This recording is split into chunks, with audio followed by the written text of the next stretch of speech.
Okay, so this is going to be quite a ride. I mean, seriously, I'm not exaggerating at this point. It will be a bit fast. We're going through many different things. And I hope that some of these things, at least some of these things, will be useful for you. Очень люблю Киев, честное слово. Выступал бы на русском, но не дают, но ничего страшного. So let's switch to English. So I love Kyiv, and it's a wonderful, wonderful place, so thank you so much for having me again. Now, this is going to be dirty. There are going to be many little tricks, and there are going to be some dark corners of the web.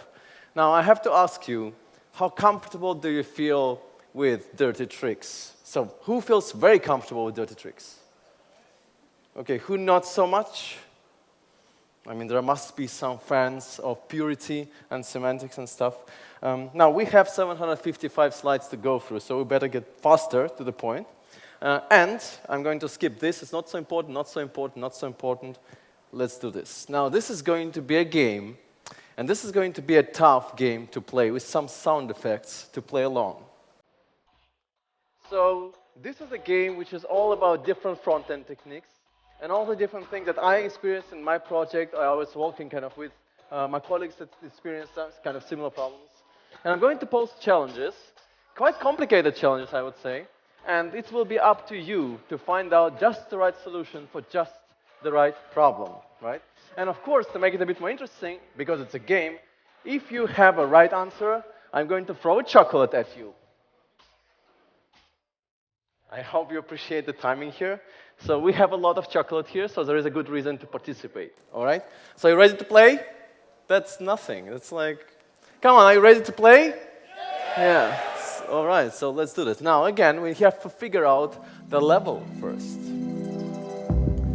So it's quite late, right? So who wants to take it easy? Okay. Who wants to go medium? Who wants to go all the way? All right, so you know there is no way back. So once we've chosen it, this is going to be it. And because you want to go hardcore, let's jump straight to level number 2. Now, images. You might say, what's a big deal? What's a big deal with images? I mean, we've got this stuff with images. It's not really that hard, right? Now, let's talk a little bit. Let's think a little bit about image rendering. Now, there are many things one can potentially do if you have that landing page, that very critical, that very important landing page, and contains some images, like a product image, and that image has to appear almost instantly, as fast as humanly possible. How far are you willing to go? How far will you go, and what would you do? Now, any guesses? Just shout. Inlining, but if you're talking about like a 1.2 megabyte JPEG image, you can't just inline it. I mean, we can accept bad, but it goes way beyond that. That's just evil. So it's what is there? Yeah, but this will not take us that far. I mean, we need to go deeper. Yeah. Preload and cache them. All right, so that deserves one. I mean, preload always deserves a chocolate. So it's just always the right answer. I'm really bad at throwing at light, so I'm sorry about that. But let's figure this out, shall we? Now, first of all, we need to kind of get back to the root of the problem. The problem is, on the web, we have quite a lot of images. Now, if we look into the size of an image of a website, on average, we have 5.4 megabyte. And 3.8 megabyte of this, or actually 70%, is images. So this is kind of a big deal. Now, images do not block rendering, but if you do want to display that image, you need to do something about it. You can't just wait eternally for image to load. Now, luckily, Responsive Images Community Group, of course, kind of helped us to deal with responsive images in terms of source set and sizes and picture, and luckily also there are tools. For example, like Responsive Breakpoints Generator, where you can upload an image, and you can define the size step, let's say, for every 25 kilobyte, right? I want to generate an image, and so I'm going to really have maybe 5, maybe 10, maybe 15 images, and so it will output the markup for you, the responsive images markup, the source set, the sizes, and even better, it uses the gravity factor. If you have an image that contains a face, it will gravitate towards the face, and clip out the necessary things. So it's kind of automated, art-directed responsive image breakpoint generator for you, right? Which is kind of cool. Oh, I paused here. No. And then it outputs everything, including the images in different aspect ratio and everything. You just copy it, you download the files, you plug it in, and you're done. But this is just basics. This is what we should do anyway. Now, there has been this technique for quite some time, which we probably shouldn't be using anymore. So if you have a large photo, oh no, that's a good one. If you have a large photo that requires transparent shadow, like this one, right? We're talking about this kind of landing pages with this kind of product images. This image is not a small image, and it has some back shadow in the back, right? Now, if you wanted to embed it as JPEG, you will have a problem with gradients, right? Because gradients don't compress well. If you wanted to embed it as a PNG, it would become a huge problem as well because it would be a huge file. So one common scenario here would be to just separate responsibilities. So you have a JPEG for the image, and then you have an alpha channel for as PNG, and then you put one inside of another, on top of another as a mask in an SVG container, and essentially we can embed then an image like this by saving approximately up to 800 to 900 kilobyte if you wanted to otherwise load the PNG file. And of course, there are also tools that allow us to do that. That's been around for quite some time. I'm just repeating it because it's so important. This is probably something we'll be using very often. But you can also go deeper. Now, one thing that compresses it really well is, of course, contrast. So you could say, what if I start with my image, I remove the image contrast altogether, and then I reapply contrast using CSS filters, right? This was a technique that came up, that was suggested by Una Kravitz, and the results are quite remarkable, all right? So if you look into those images, visually they're not different, right? But the difference is around 1 megabyte on the large screen, and can go all the way to 200-300 kilobyte for regular images, something that you can actually apply quite a lot. And then, of course, you could say, but Vitaly, what if somebody chooses to save that image? And I could say, bad luck, right? But the image is delivered much, much faster, right? If you can assume that most people will not choose to save that image, then you'll be fine. And also, in terms of registering in the browser, it's not really a big performance overhead. It will take 0.277 extra milliseconds to rasterize this stuff. And of course, filters are also well supported, and it's coming in Edge as well. So this is great, right? And then there's been this technique for quite some time, which is called compressive images, right? Where the idea is, well, if you have taken an image and you output in the worst possible quality with 0% JPEG quality, and it's 600 times 400 in size, you can display it as 600 times 400, but then it doesn't look that great, hopefully. I don't know if you can see that, but it doesn't look that great. Now, you can also display it as 300 times 200, and then compare that image against another image, which is exported from Photoshop in a decent quality. So 80% or so, right? Now, again, people would not be able, most users will not be able to tell the difference. This image, though, is 21K, and this one is 7. You are saving 66% just because of more pixels, but of course, you are heavily misusing CPU, right? And memory as well. So if you're using it, you can try, but most of the time it will drain CPU, so please don't do that. Another thing that compresses well, because we need to go deeper, is of course blurring. So if you look into this detail into the lamp, and you compare this image against this image, which most people will not be able to tell apart, you're saving another 80 kilobyte just by doing that. But I know what you're thinking. That's not good enough. We need to go deeper, and we can, if we have time on a weekend or so, to play with a little bit of matrices. Who likes mathematics? Okay, some people. So I have a weekend project for you. So there are two kinds of JPEGs on the web. Sequential JPEGs, which are baseline JPEGs. You go to the page, the image loads from top to bottom, done, right? Or you have progressive JPEGs, where you get an image quickly in a bad quality, and then the quality gets better over time.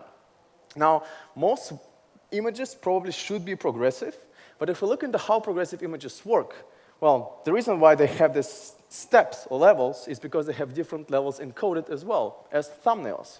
So you have different scan levels, right? Now, by default, the scan levels that your image encoder has might not be the perfect scan levels for your particular image, right?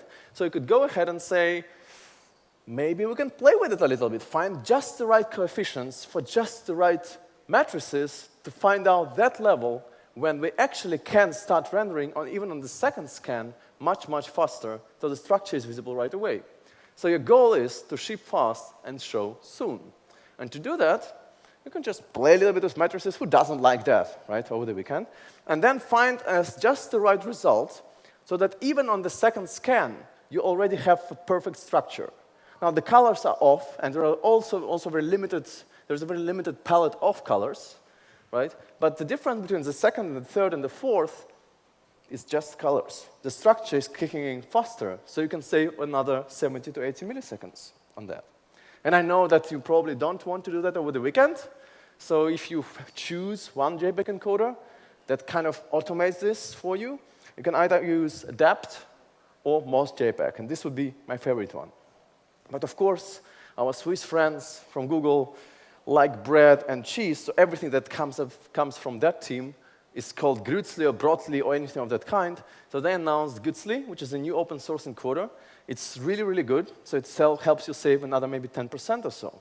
So highly encouraged to check it out as well.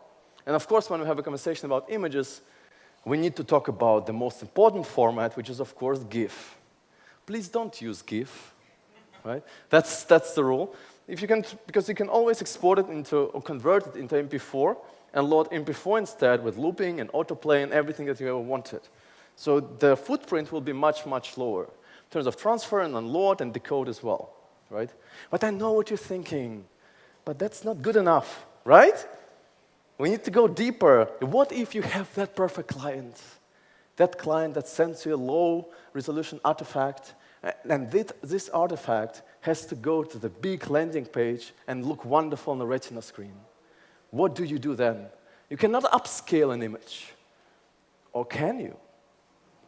Well, as it turns out, if you're smart enough, you can build machine learning, using machine learning and neural networks. You can build up an algorithm that, of course, cannot just recreate pixels, but it can guess pixels and kind of recreate them on the fly as well. So you can use Let's Enhance.io, where you upload an image, even in a low resolution, and it outputs a 4K image by guessing pixels in between. And the result is stunning. I mean, seriously, if you actually do plug in this image, you actually get this result, and it's actually quite remarkable, right?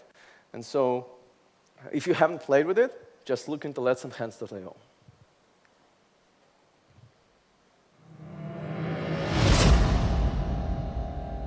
Now, images are easy. That was like the easiest thing ever. Let's go into web fonts, because web fonts are one of the main culprits when it comes to performance. So here's a question for you. Now, we want beautiful typography. Who doesn't like beautiful typography? But performance matters as well. How far will you go to load web fonts almost instantly? You do not want the user to wait ever, but you do want the content to appear in web font, in that magical web font that designers desperately want you to have. How far are you willing to go? Sorry? Try to find a font in the user's machine. You can do that. You can also just delete web font and use local fonts. That's probably better. You can use base64 encoding and subsetting. I'm running out of chocolate here. Am I supposed to throw it? Okay, who really wants one? Nobody, because it's like, what kind of chocolate is that anyway, right? Okay, I'm just going to leave it here. But I do want to throw it anyway. I like throwing things. Anybody? Oh, I like that. You can say, you know what? I'm going to have a page. For that page, I'm going to track all the characters used, create this font that contains only these characters, and serve it. And if the designer or copywriter comes to me and wants me to add more content, not today, not on Friday, sorry, right? Well, you can use font display as well. Okay, I like this kind of audience. Here we go. All right, so let's take a look. Now, first of all, I remember those times when things used to be easy. You just plug in the font in Link, and you go home, and that's it. Now, these times are over forever, because at this point, you really have to think twice when you're loading that font. Now, obviously, we'll be serving WoW and WoW 2, and in rare situations, we would probably serve OTF just for legacy, but most of the time, we can just serve generic fonts for them, like platform fonts for them. And this is probably what we're going to end up with. right? But what we need to understand, of course, is that when a font family name is used in CSS, browsers will match it against all font face rules, download web fonts, and only then display content. That means if you define a font, but then you have no reference to it, to that font family in your CSS, this font will not be required, will not be requested. And we, of course, can use platform fonts, like on iOS and Android, Microsoft and Fallback and others. Excuse me, right? Just to have a nice enough fallback. And most of the time, we will be relying on things like Typekit or maybe Google to serve fonts. Now, this is what it usually looks like. You have HTML request, CSS request, then you request font A or B, depending on whether you need it in your CSS or not, right? And then once DOM and CSS are constructed, if font face matches, only then a font will be required. Now, we know this. But if fonts are not cached yet, they will be requested, downloaded, and applied, deferring rendering, which might take time, which is why this happens, right? Now, we talk about content first, mobile first, while most of our users experience link underlines first, which is kind of sad if you think about it. And we have different experiences, right? So in Internet Explorer, we have flash of unstyled text. In Chrome, Firefox, Safari, and others, we have flash of invisible text. When no content is displayed until the font becomes available, the only snowflake, the special snowflake, is, of course, Safari. Because Safari has time. It has nowhere to go. You know? So even if you come to the site as a user, well, you just wait, because why not, right? But this is a problem, because this would be happening in a slow motion, right? 3 seconds timeout, then fallback kicks in, and then for every single font that we have on the page, we'll have this switch, right? Where we're switching from one font fallback to web font. Like, let's say, from Arial to bold, and then from Arial to italic, from Arial to normal, and so on and so forth. Now, of course, many of us will be using font loading API. This has become the standard these days, where we can just create a new font face object, and then based on the fact whether the fonts have been loaded or not, right? We can just add some classes and then actually trigger the expected behavior as we want it to appear on the page. And it actually has a very good support as well, so really no reason not to use it. But there are also other ways. One way is to apply this above default CSS thinking to web fonts as well, where you can distribute or separate your font into 2 sub-fonts, so to say. Essentially having a minimum that you need, like a subsetted font that you want to serve fast. It might contain lowercase, uppercase, punctuation, and things like that. You want to serve it fast, and you want to load the entire page in that font. It could be only regular, for example. It doesn't have to be italic and bold either. It can be just one. And then whenever you're ready with that, you download fonts asynchronously, and then have a switch for everything at once, right? And this is called critical FOFT. You can also use it by encoding data URI, for example, instead of loading it asynchronously. And you can also use preload, right? Which would be the easiest way, actually, to do that. And there is a fundamental, like, really huge comprehensive guide of how you can achieve that, right? And in fact, you will find quite remarkable results. But we thought, what if we went deeper?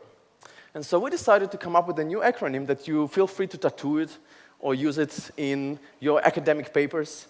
It's C2SFOFTRWDDURISW, also known as critical two-stage FOFT render with data URI and service worker, where you do the same thing, but then you put those fonts in a service worker, and then whenever you load the page, you check if the fonts are in service worker and load them from there, instead of HTTP cache or local storage, God forbid local storage. And you might say, why? Why would you go to these extremes for something as simple as web fonts? What did they do to us that we need to treat them so poorly? Well, how many of you remember this article? Not many people. Oh, it's really old. Okay, this was an article which changed a lot in the way I perceive HTTP cache. I don't trust HTTP cache because HTTP cache is not reliable. So this is a study which was done by Yahoo back in 2007, where they just wanted to check what is the hit rate in Yahoo, on yahoo.com, from people coming to the site quite often. And what they realized that 40 to 60% of Yahoo's users have an empty cache experience, although they are supposed to have the files in the cache, right? And you might say, but yeah, 2007, things must have changed since then. Well, this is an experiment which Facebook did 2 years ago, which kind of the same thing. And they found out exactly the same rate as well. On average, 44.6% of users are getting an empty cache, although they were supposed to have full cache. Which means, with web fonts specifically, that when your users come to your site, there is a 50-50 chance that they will have to refresh the fonts and re-download the fonts, forcing the browser to have the switch from the fallback font to web font. That's probably not what you want. And in our case, the hit rates were even lower, right? And if we look into the caching and how it works, for example, in Chrome, well, first of all, Chrome is going to look it up in the memory cache. If the fonts are not in memory cache, or any other resources are not in the memory cache, it's going to look into the network stack, and then it's going to check in the HTTP cache. And if the HTTP cache doesn't have it, only then it's going to go and actually make an actual request. And these are the cache hit rates in Chrome. And if you look into it, right, fonts are usually the first resources that are going to be kicked out from the cache, HTTP cache. Now, how many websites do you visit a day? Who never visits more than 5 a day? Only a few people, I'm pretty sure, right? Probably more like 50, maybe 40, 60, 70. So whenever something is added to the cache, something has to leave the cache, and fonts will be the first to leave the cache, right? Which is why we do this entire beast with Service Worker. You can do more, of course. I mean, you can just locally refer to local fonts and call it a day. But even better, you really can be very specific about the Unicode ranges, the characters that you need. It's not dynamic subsetting, but you can define what Unicode range you need, right? So let's look at a concrete example. For example, if you're loading a font which is available in Cyrillic and in Latin, instead of packing everything into one font, you can separate them, and you can load that Latin font only if you have characters on the page that are within this Unicode range, right? And load Cyrillic only if you have at least one character in that Unicode range. Right? So you don't have to pack everything into one, or load both just in case. But when we look into Unicode range, it's kind of a bit mysterious, isn't it? Do we know what these characters, what these ranges actually are? If you look into the schedule, and you look into this wonderful emoji here, can you guess the Unicode point for that emoji? That's a wonderful game for nerds like you. And the parties that's coming up later, right? So can you guess it? 7, seriously? I mean, if somebody says 42, I'm going to drop the mic here. No. So if you look into this beauty in detail, just look at it. Isn't it beautiful? And it's awaiting us soon after I'm finished, right? I'm not done yet. Yes, all right. But then, if we start playing and we start finding out, so what do you do? Now, some boring people would go and Google and trying to look it up, but we're not this kind of people, are we? No, because there are books. Books, like, you know the kitchen table books? Welcome to the Unicode book. This is the book that contains all the symbols of all the Unicode symbols in that book. It's a thick book. It's not a small book. And so whenever somebody comes to your house, they sit down, they open the book, and they see A, B. Isn't it wonderful? And can explore the Unicode ranges and things like that. It's really, really great. So whenever somebody asks you that question, you take that book, you open that book, you start browsing through that book, and then eventually on page, I think 1477, you start going to the food section, and then you go deeper, and here it is in its beauty, right? Welcome, just now you know, Mr. or Miss, I'm not sure, 1F37B, right? Now we know. And of course, when we start talking about Unicode points, we can go deeper because even text compression can benefit from font files like that, because we can do things like this, for example. If you really care about the compression of your source code, maybe you should do this for a change. There is no way this is going to perform. I mean, this is, of course, like, you can just use black and white Unicode symbols. You don't have to use emoji, because emoji usually use 4 bytes. You need one. You don't need, like, 4 bytes for this. You can use just one, as long as they're all kind of unique, right? The problem is, debugging is kind of hard. But, you know, you could do that, right? And some people play with those characters. Like, I realize it's kind of totally missing the point, but I love this kind of work. Just look into this. Isn't it beautiful? Right? And you can do it with CSS, like we're talking about generators like JS and stuff like that. We don't need that. We don't need processing. We have CSS. We don't need processing. So you just add enough divs or spans or whatever. You use before or after, and you just add some characters, and you can color them and do whatever you like and create artwork. Like this, out of characters. Welcome 15F6 and 274, and we have more and more. And this is just beautiful. You can just have a random range. It's a great way of exploring Unicode as well. Right? And these are the 200, 500s, right? And there is more you can do, of course, with it. And I really have a lot of respect for people doing that. And this is done using linear gradients and iconic gradients. And you can even do this. This is a masterpiece, isn't it? Can you count the number of beers there? 5, 4, no, it's 77, but it's still cool, right? And you can create this kind of doodles on your own. But I'm totally off topic. But it's great, CSS doodles. And I have so much respect for Huan Chuan doing that. And if you're looking into this, Unicode patterns will help you. Right, so Unicode range is really, really important. This is kind of the point. We just need to understand when we can use it. And finally, the most important thing we can do there, and these are the slides kindly provided by Monica Dincilescu, by the way. She's done a lot of research on this, is font display optional, right? So font display optional is the easiest thing you can do to improve performance, essentially. Because it allows you to be really granular about how your fonts are going to be loaded. So by default, it's block, which means it's a standard behavior that most browsers have. So you block and keep the content invisible for 3 seconds. Then you switch to fallback, and whenever web font kicks in, you have a switch. But then you can also have a swap, where you can say, I don't want to have this invisible phase at all. I want the content to be right away available as fallback font, and then whenever web font kicks in, do the swapping. Or fallback, where you give 100 milliseconds to the browser to either retrieve the fonts from memory cache, or HTTP cache, or local storage, or service workers cache, to get the fonts displayed. And if it doesn't happen, then you fall back to the fallback font. And then if the fonts actually get through the network within 3 seconds, you do the switch, right? But if it doesn't happen, you don't do the switch. And then very similar to that is optional, which essentially also gives the browser this kind of window of 100 milliseconds, right? But then it's really up to the browser to decide to have that switch right now or not. So the font will be put in a cache, but it's then up to the browser to decide based on the network whether it should be requesting or kind of having that switch or not. And it's actually really well supported as well, right? I mean, except this, of course. But Edge is coming. Edge is coming. And unfortunately, in Opera Mini, well, we're used to it as well in many ways, right?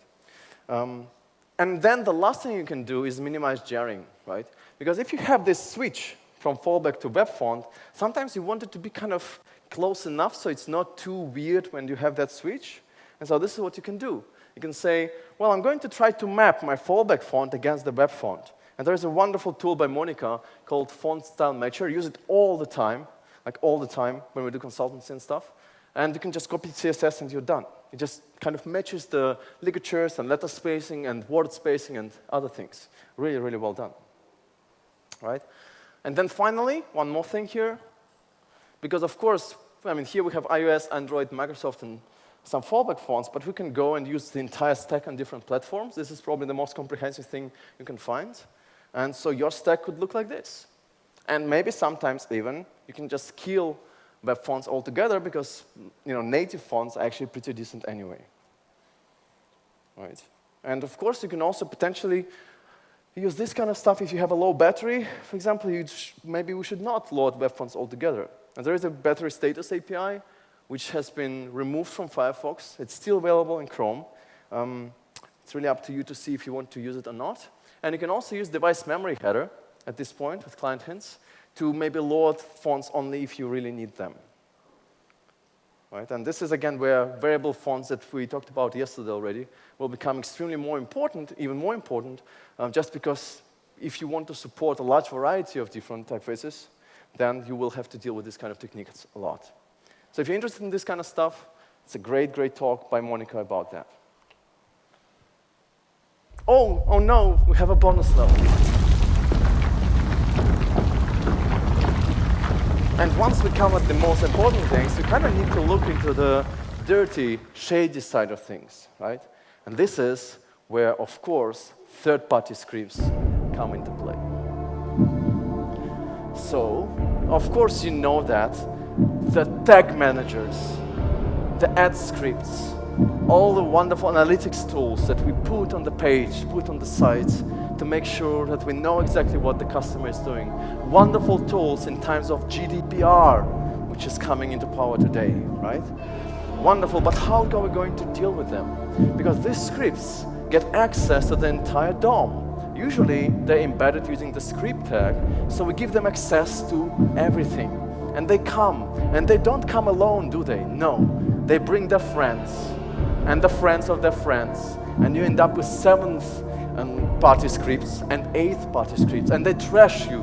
And they trash your site. It's like inviting strangers to an apartment and letting them trash your house. So we need to tame them. We need to control them. How will we do that? Yeah, we can use the sync and defer. The problem is they still get all the access of the DOM, or to the DOM. iframe, I like you, all right? What were you saying? Don't use third parties. Oh, I'm really bad at this, I'm sorry. Well, what if you have to use third parties?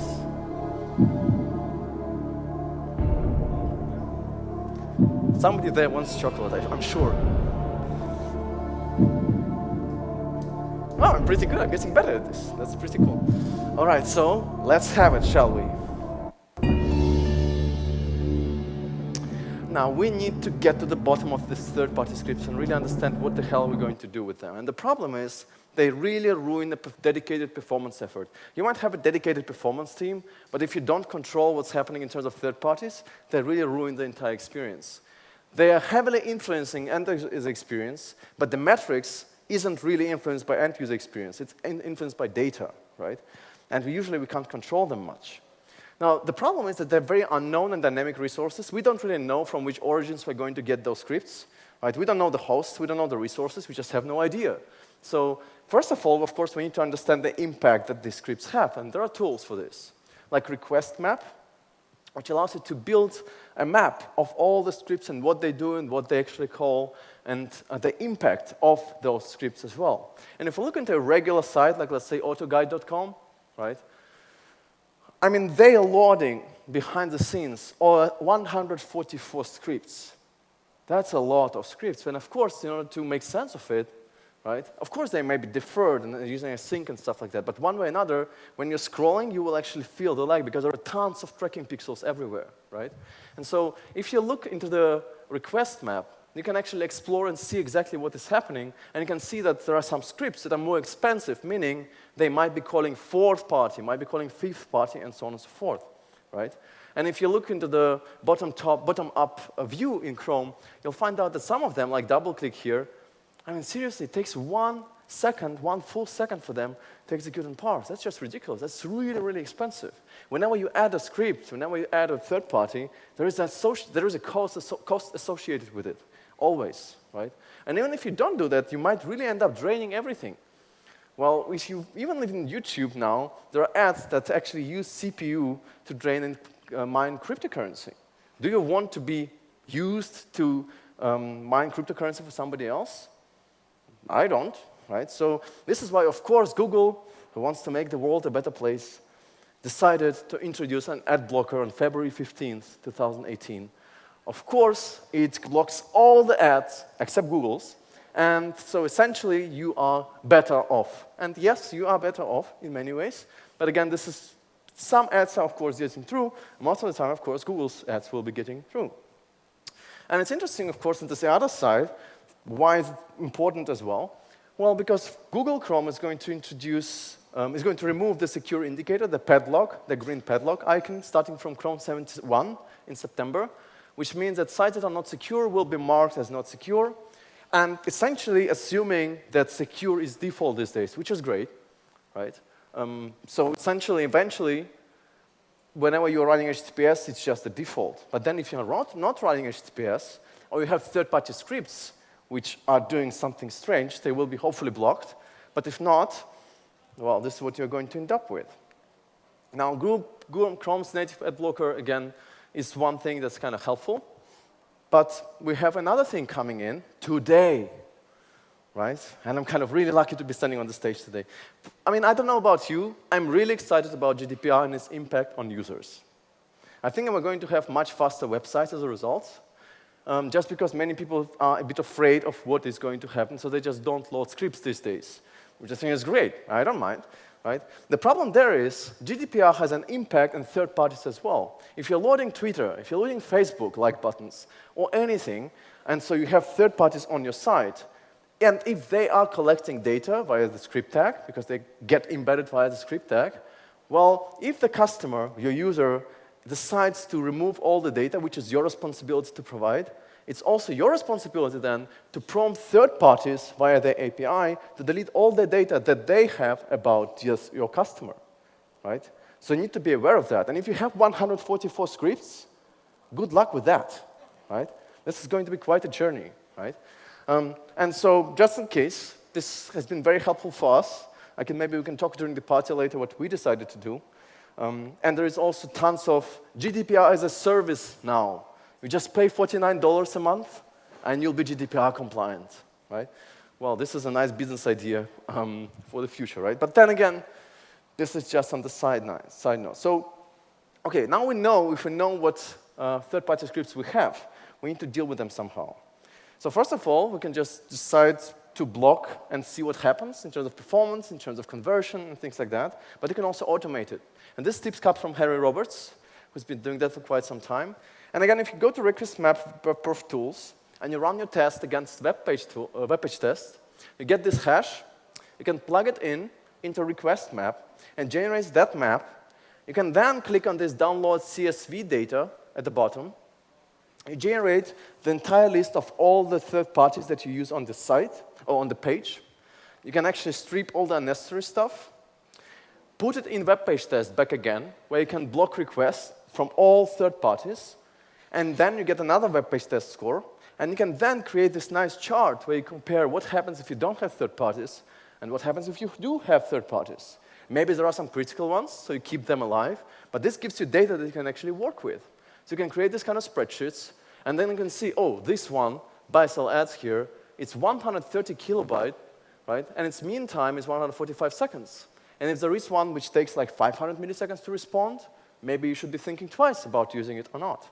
And even better, you can plug in that data that you got from web page test, then in here, in your Google Doc, and you get a nice overview of everything that you're using, and then it gives you, again, a nice conversation to have, like a nice overview that you can have a conversation over. That's super useful. And if you want to test what happens if a site server times out, there's also a black hole server, web page test black hole server endpoint, which just goes into endless loop. So you probably want to make sure that if that page goes down, that you don't go down with them, right? So you can just put it in HTTC hots for testing, and then see what happens. And in fact, the best way to embed third parties today is definitely not the script tag, if you can afford it, but the iframe. Because iframe, when scripts run in the context of the iframe, they don't have access to the DOM, right? And so we can do one thing, for example. You can say, if you're using a service worker anyway, you can say, so I'm going to raise resource downloads with a timeout. If that site, third party, doesn't respond within 3 seconds, I'm going to not even try, and I'm going to skip it altogether. You can just embed this logic in a service worker and make it work. And with iframe, you can sandbox what you actually allow scripts to do. For example, you can prevent them from running alerts, from running alerts, from submissions, plugins, and so on and so forth. And that's what it's probably going to look like. You can say, I want that script to be able or to not be able to create pop-ups or allow scripts or forms, contain any forms. You can be very specific about it. It's a really old property that you can actually use. So you can really be very specific about what every single script can do. And again, of course, it's well supported because it's been around for ages. And there's a nice article from 2013 by Mike West covering everything you can do with it, right? And even better, you can use Intersection Observer to replace all those ad tracking scripts that you have with something that's a bit more performant while without tracking that customer, right? So you could do things like this. Intersection Observer is one of those APIs that allow us to track the visibility of a certain component, right? So this is very important for advertising, because you can say that ad is visible or that ad is not visible, right? Or I can preload or lazy load that script, so whenever the customer is within 600 pixels away from that ad, I'm going to preload some extra scripts required for it. And there are different observers. There is a whole family of them. And they're just a replacement for slow, synchronous, rendering-intense scroll event listeners. So I'm sure you know that anyway. But they were designed specifically with ads and social widgets in mind. They're like the saver at this point, right? And I'm going to just skip it a little bit. Essentially, you can just say, whenever that thing pops up or shows up, right, then I can have a callback and I can act on it. So that's pretty cool. That's pretty nifty. And while talking about intersection observer, another thing you can do with it, and that's like really magic, in a way, you can mimic or simulate element media queries with them. How many of you are familiar or know what I mean by that? So element media queries, essentially media queries, where based on the width of the component, you can change the behavior of that component. Now, media queries in general give us access to the global viewport. You can say if the global viewport is at least 1024 pixels or so, do that. But we can't say if that component is at most 300 pixels, do that. Now, you can do that with intersection observer. Now, how does it work? Now, that's a bit dirty, but I promise dirty, so here you go. So imagine we have tons of breakpoints. For every breakpoint, we create a div of that width, right? So let's say we have a media breakpoint starting and kicking in at 720 pixels. We create a div of a width of 720 pixels. We put it on the screen, like, opacity 0 or whatever, right? And if we know that that thing is fully visible in the entire viewport, then we kick in a media query, right? And we do that for every breakpoint, right? And we trigger a class change when these divs are actually fully visible. And you end up with this where you have, of course it's JavaScript, of course it's a hack, but it's actually really remarkably fast because intersection observer is a very fast API, right? And so we can actually just look into it for particular cases. I'm not saying that this is replacing element media queries, but you can use them for that purpose, right? And if you're interested in it, Snowball, Equio is your path, right? It's a really, really great thing to look at. And the section observer also, of course, well supported and has polyfills too. Oh, this is going to be madness. Okay, ready? Yeah, all right.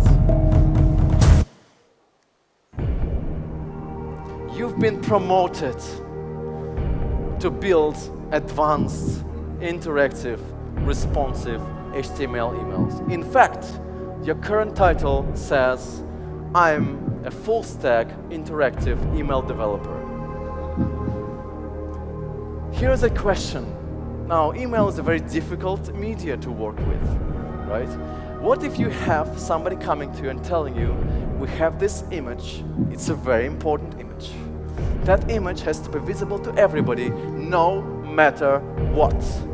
We know that some images, or some clients, just do not display images by default. But what if you have to? You will be fired if you don't do that. How will you achieve that effect?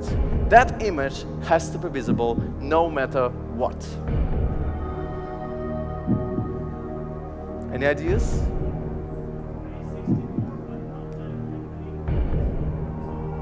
So base64 encoding in my test didn't work because it's then that image is attached rather than included.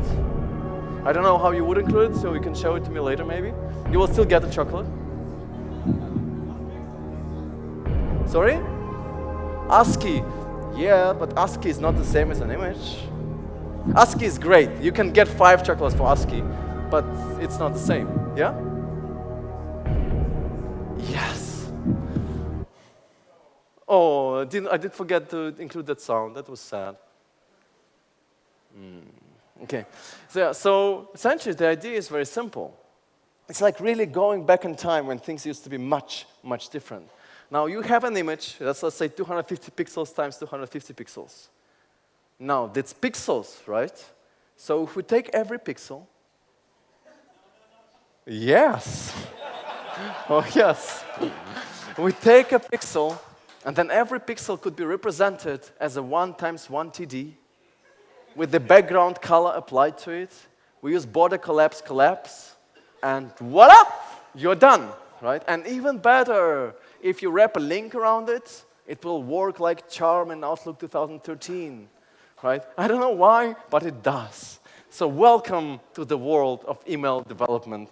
For full stack, I coined this term today, full stack email development.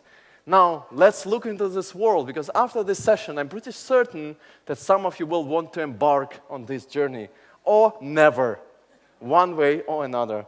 So, this is the world of remotely loaded or not loaded images, the world of table background cells, where you need to color background cells to make sure that images are, that you have the structure even if images are not displayed, the world where you have to play with alternative text. Because alternative text matters. What if images are not displayed? And you might say, so what's a big deal? We have Gmail that supports media queries now. The problem is, this is the world of Gmail. The world of Gmail is fragmented just like Android is, right? So, for example, media queries do work on regular website, the gmail.com. They do not work in IMAP clients. They do not in Android IMAP client. And they do work depending if you have a Google Apps account or not, which is just ridiculous. You're getting media queries only if you have a Google Apps account. You're not getting them without. Isn't that a bit strange? Just saying. It's kind of strange, right? And so there is a really great article by Remy Perminta, who does a lot of work in this area, making things like making sense of the Gmail beast. It's a story of its own. And you could say, so what's a big deal? Like image, blocked, not blocked. So if image is blocked, we're just displaying alt text, right? No. First of all, there are many different steps you have to take it. I'm not going to go for this. It really depends, heavily depends, on what you're going to do and how you're going to load it. If you have a source, if you have alternate, if it's empty, if it's not empty, if text fits or not. This is the most ridiculous thing ever. So if you have an image with an alternative text on it, lorem ipsum, fits, great, I'm going to display it. Fits, great, I'm going to display it. Because, why not? So what do email developers do if they need to display that alternate text? We can use font size, which is just ridiculous, on the image, and then tweak it a little bit up and down just to make sure it's fine, right? And it's just really ridiculous in many ways, and then it depends if text fits or not. It's really, really complicated, and this is the world that email developers have to face every single time. And then, in the fact, if there is no alt provided, what some browsers will do is look into title attribute as a fallback, and then other browsers will just do nothing and display no text. This is the world. Do you want this in your working environment?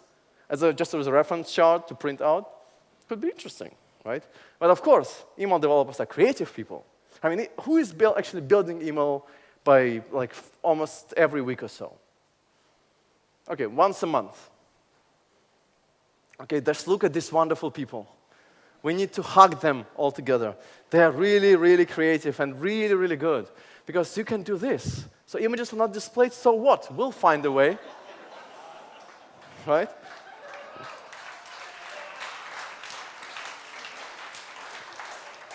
Or even better, talking about GRU and superheroes. It's almost the same, it's just faster, right? And here, this is just remarkable. This is a piece of art, and this one is my favorite one. Right? So this is the world, and again, Remy Perminta has been collecting it. And you might say, okay, images, so enough with images. No, not enough. Because what if it's not enough to just display alternative text? You want an image, if it can be displayed, but if it cannot be displayed, what you want to display is different amount of text, preferably in different colors and different font sizes. But only if images is not loaded. How would you do that? Yes. For example, like this. Instead of just adding an image, you add tons of spans over here. Right? But by the way, it's really fully accessible and so because it has roles and has area roles and things. That's actually does work. And you can end up with this if an image is not displayed. Right? Which is just genius, if you ask me. And it's coming from Rebel Mail team. It's really incredible. And of course, most of the time you'll be dealing with some boring stuff like this, where you kind of move things around, because you can't use Flexbox, of course, you can't use JavaScript, of course, so you're using table cell, table header group, table footer group to move things around. And if you have this, you can even nest tables inside of a TD, right, without TD inside, and then you move things around this way instead of using divs. This is the world. And of course, again, if you're looking at the browsers, well, mail clients in this case, if you want to test your email, well, you probably will need to watch out for like 10,000 different renderings potentially because of different clients and different machines, different browsers, and so on and so forth. It's really a beast. And so, of course, the most popular one is Apple's iPhone Mail app, which is actually very good, and Gmail, which is actually pretty good. And the others, well, not all of them are good, let me put it this way. But you can do tons of stuff. For example, imagine this. You need to embed a live Twitter feed in your email, right? So, and you need to have this kind of, a little bit of Twitter that just got up, the tweet just came in effect. But you really can't use JavaScript. So what would you do?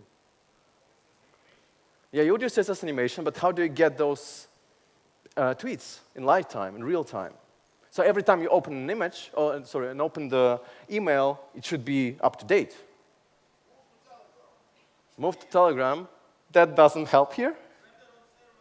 Yes, so you will be on the server every 2 seconds or so. You're going to regenerate an image which contains last 10 tweets or so, and then you animate it in your email with CSS, right? And then you also have this kind of tricks, which is just remarkable. I mean, some of you I know love spaces. Who likes a good space? Empty space. Oh, okay, so there are different kind of empty spaces, very different ones. One of them, this is a very special one, is zero-width non-joiner, which combined with a non-breaking space allocates for exactly one character. Now, some developers, email developers, would do this. The well-known ZWNJ and BSP hack. Why would you do that? That's just ridiculous, right? Now, the problem is, most mail clients, they just take text, whatever it is available, right, and they display it all together here as 2 or 3 lines. But what if you want to cut off? What if you want this? Well, then you add this empty space as much as is necessary, and then it's going to look cleaner, right? This is the world. And this is the world as well. Because we need to design not only HTML email, we need to serve meaningful, more or less meaningful plain text emails as well. And some of them are looking just horrible, just really, really bad. And so many designers are creative. Why don't you use some different, decent plain text fallbacks instead? Or, even better, have you ever thought about using ASCII with marquee tag? Because you can, right? It's much faster than an animated GIF would be, right? But then there is an ultimate one. That thing I will never forget, ever. So some of you might be familiar with the radio box checkbox hack. But the idea is, well, we don't have interactivity in email, right? So we don't have JavaScript. So one way to mimic interactivity is to use label and checkbox. So whenever you tap on a label, checked, unchecked, checked, unchecked, right, happens. And it's known as a checkbox hack. Now, what if I told you that with some mysterious ways that only developers, only email developers can do, you could move away from traditional good old, boring email to this in your email. You have a checkout experience. You can increase quantity. You can look up an image. You can use a gallery. You can click on an image and then move in between like you would do in a normal carousel with different thumbnails. You can select the size. You can kind of open up a lightbox. You can even have maybe mail client-side validation, right? And then you click on a button to buy things, and you actually buy things. Is it possible in email today? And of course, the answer is, oh yeah. It depends on how dirty are you willing to go. Now, remember these times? Remember that? Right? What if we moved away from this, which is a little bit outdated, a little bit old-fashioned, right, to something a bit more modern, like this, right? Welcome. Why? Because you can, right? Welcome to the world of checkboxes. Many of them, in fact. every single thing, you'll have lots of input elements, have lots of labels, have lots of CSS. Right? So it's check, not check, check, not check, check, check, check, not check, check, check. Style this way. Right? This is how it works. And if you look into this, you might ask, okay, so how much would it require? Well, 117 radio buttons, 44 checkboxes, sorry for the typo here. But you can do everything. You can have multi-page layout, adding, removing products, edit quantity, color, size, see live calculation, select payment and delivery, and form validation. I have no idea how that works. Fallback is just a regular old email, right? But you might ask at this point, wait a second. How would you do live calculation? I mean, we do have the final price here, but how would you do that without JavaScript? How with CSS? Yes. The answer is always counters. You can define a CSS counter, and based on check, not check, check, check, not checked, you can increase the counter amount, right, with an amount, and then you just display it using, content property. That's it. And you might say, this cannot potentially work. This is just ridiculous. Well, this is ridiculous, but it does work. And that's the thing. Because the only thing you need here to work, to make it work, is you need to check for support of checked values. Right? And you might say, well, but it's going to be huge. Well, yeah. In email, file size is limited to 102 kilobytes. Otherwise, Gmail starts clipping an email, right? And in Gmail, also, CSS is limited to 12,000 characters. And you might think, that's fine. Oh, this is not going to be fine if you start doing this on a big scale, right? And in fact, if you look into most email clients out there, 61% of email clients out there that are popular today, right, this top 10 that I showed before, will actually fully support it, which is kind of cool. And if you look into every single email marketing conference, they always talk about interactive email. Right? Has your company ever used interactive elements? And you will see that 50% already did, and 50% are playing with this technology yet. And what do they do? Important things. Carousel, image gallery, hamburger menu, quizzes. Who doesn't like a good quiz in the email, right? Of course. And reviews and hotspots, and can add to cart and have a search bar. I have no idea how search works there. I don't want to know, right? But this is just ridiculous, right? And this is the top email design trend 2018. If you want to earn good money, establish yourself as an experienced, full-stack email developer with 15 years of experience, right? You will put it on your portfolio, on your business card, everywhere. You will find a job tonight. And a very good one, I'm sure. And so you can do this in your email today. You can do this in your email today. Right? Even better, you can have fully functional checkout experience that will probably look like this. You open up an email, you start scrolling. At some point, you might be interested in an item. You click on that item. Maybe you select that you want to use your credit card. You click on checkout, and you're kind of brought to the page, and you're done. Right? And so you can have these thumbnails with gallery and stuff in your email as well. You can have these hotspots where you tap on one of the things, for example, and get some information about it, like you would usually have in HTML, well, in regular websites, right? And it's interesting to see that even Google now came up with AMP for email, where you need to add a new MIME type if you want to support it. I mean, it's open source, but again, it's AMP. But yeah, it kind of tries to do all those things that are done in a really dirty way in a simpler way, where you can have AMP components and just plug them in, and they're interactive, right? And this is what it's probably going to look like then. For Doodle, for example, if you want to set up an appointment, instead of going to a website, why would you do that? Instead of going to a website, you just take care of everything right in your email. At this point, of course, only Gmail is going to support AMP, and we don't know when it's going to be rolled out, but it's available for developers preview already. So if you really feel like it, and you have a lot of Gmail customers, then maybe that would be interesting to explore. Right? The same thing here on Pinterest, where you can pin items that you like without actually having to go to the website. Right? And even on Booking, where you can actually preview some things or some hotels that you've chosen, look through the galleries, and reserve a spot or book if you want to. Like it prepares everything for you to be able to book right away. But remember, whenever you start doing this, you still have to worry about this as well. Like all those dirty little tricks for bulletproof email buttons, which is not just a button, it's a button, right? The same goes for everything else, like background images, and luckily there are resources. One of them that we're using sometimes is responsive email patterns, which collects all of the different techniques you can use. And another one is responsive email resources, right? Which is also very, very good. And if you're interested in this kind of stuff, there is a really great talk by Mark Robbins about this, CSS and interactive email. And Rebel Mail is the company to watch out. They do a lot of stuff in this domain. Okay? All right. Now, we did a lot. We could go like forever, but I don't want to go forever. Yes, that's much better. So we looked into some things, some hopefully more useful things, others more interesting things. I hope that some of them were actually really useful for you.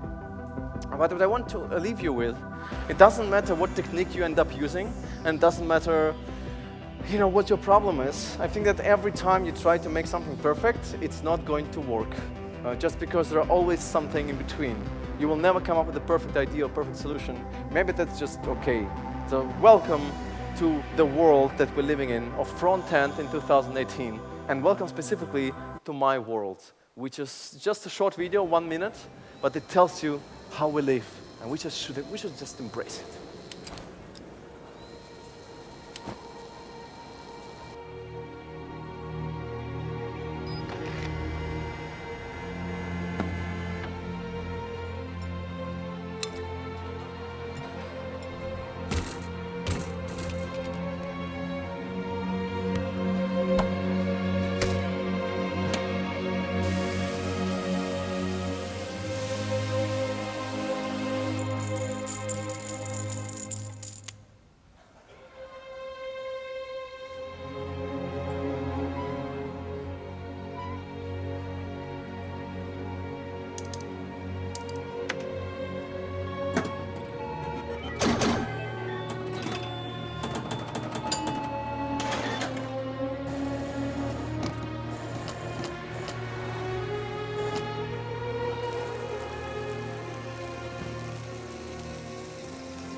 Oh, that's just sad.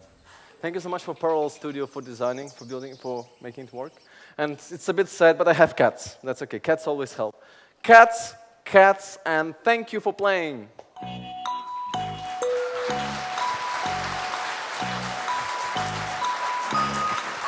Oh.